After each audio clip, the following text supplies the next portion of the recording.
méjì ọ̀nàrẹ́bù Àbá Anas Adamu Laoshi ní òpópónà márosẹ̀ Kaduna sí Àbújá nígbà tó ń lọ láti ra fọ́ọ̀mù ìdíje gómìnà ìpínlẹ̀ Jigawa lábẹ́ ẹgbẹ́ òṣèlú African Democratic Congress ADC.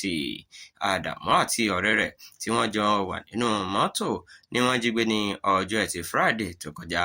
Àwọn ajínigbé náà sì béèrè owó ìtúsílẹ̀ tó tó mílíọ̀nù márùndínlọ́gọ́rùn-ún náírà, àmọ́ ẹnì kejì padà sá mọ́ wọn lọ́wọ́ tí wọ́n sì pa ọ̀nàrẹ́bù Àbá Anas lẹ́yìn tí wọ́n gba owó ìtúsílẹ̀ tán. Nígbà yìí ni wọ́n gbé òkú rẹ̀ lọ sí Kano.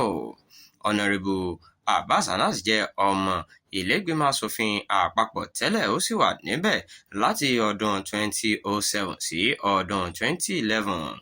Abbas ló ṣojú ẹkùn ìdìbò Baniwa Guri àti Kirikasama nípínlẹ̀ Jigawa.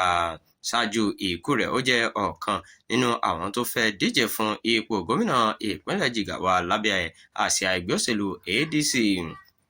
Gẹ́gẹ́ bí ọ̀kan lára àwọn mọ̀lẹ́bí rẹ̀ ṣe sọ, ó jẹ́ ohun ìbànújẹ́ ọkàn pẹ̀lú irú ìṣẹ̀lẹ̀ yìí tó fòpin sí ìgbésí ayé rẹ̀ látọwọ́ àwọn ọ̀daràn nígbà tó ń lépa àfojúsùn òṣèlú rẹ̀.